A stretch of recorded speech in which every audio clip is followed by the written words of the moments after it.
Неде болса қоян жылын қорытындылап жатырмыз. Қоян сияқты қорқақтап отыратын жыл болды десек те болады. Көрші елде болып жатқан қақтығыстардан бір сескеніп, елдегі өзгерістерде елеңдеп отырған жыл болды. Елді шулатқан елеулі оқиғаларда аз болмады. Дегенмен биылғы жыл карьерасы аспандап, кейбірінің құздан омақасып түскенін де көрдік. Не дегенмен біреудің сүрінгенін сөйлеу бізге жат қылық. Алайда шенеуліктердің бірі сотталып, бірі тақтан тайып жатса, оны түртіп өтуіміз керек. Сонымен 2023 жыл кімдерге пайда келді? Қай шендіге шекпен жапта, қайсы қара бет болды, осы шығарылымда айтатын боламыз. Ассалаумағалейкум. Вы что наделали?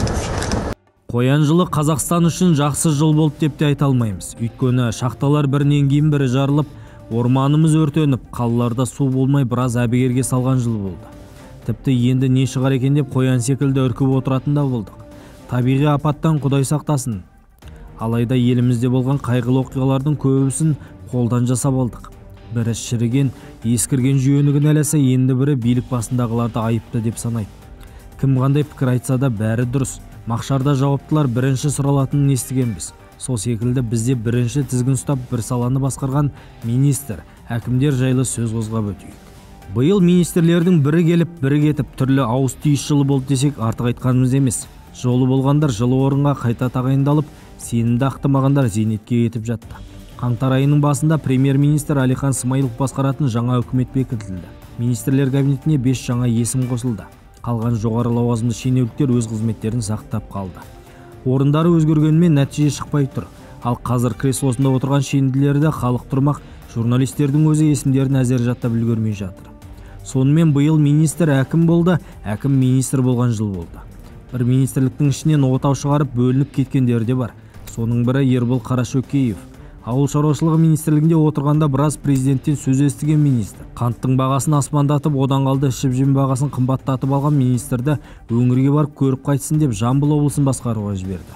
Алайда біздің ойымызша, тәжірибесі жоқ шенділерді облыс басқаруға емес, ауылға практикаға жіберу керек еді. Ақмоланы басқарған Ермек Мыржықпаев министр болды.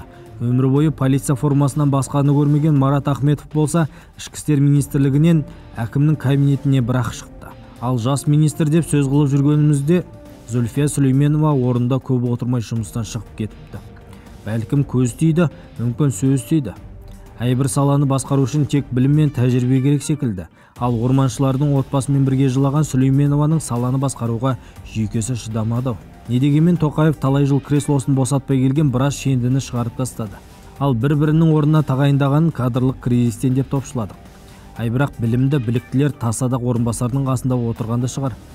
Жас келсе іске деген, жас министрлерде жұмысқа жегіп жиған білімдерін пайдалану мүмкін болмай тұр.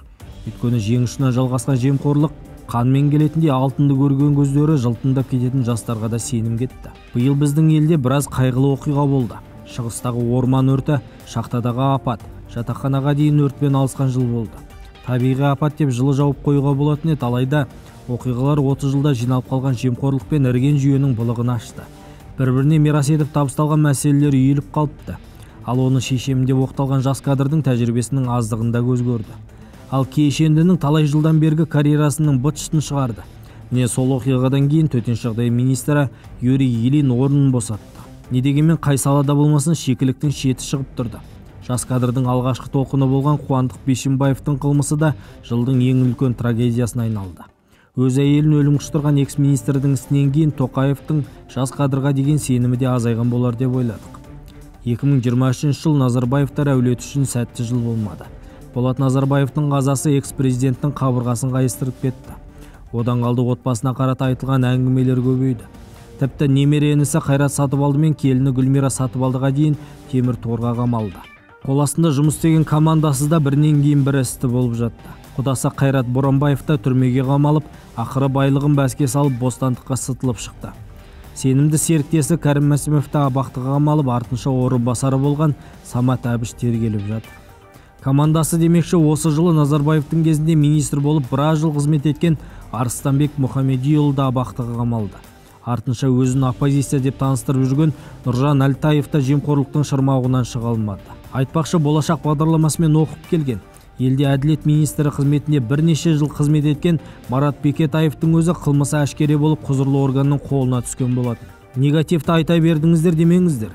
Биылғы жылда жетістікке жетіп, карьерасы аспандаған шенділер де болды. Мысал ретінде жаста болса министр тағына отырған Бағдат Мусин мен Асхат Оралов секілді министрлер тарапына қанша сын болса да әлі де орындарында міз бақпай отыр. Одан қалды осы уақытқа дейін министрдің орынбасары болып келген Ержан Сәденов ішкі істер министрі болып тағайындалды.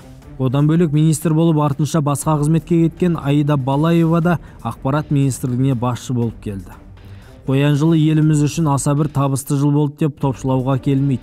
Жұрт болса Мәшһүр Жүсіп болжап кеткендей қой үстіне бозторғай жұмырт қалған жылды күтумен жүр.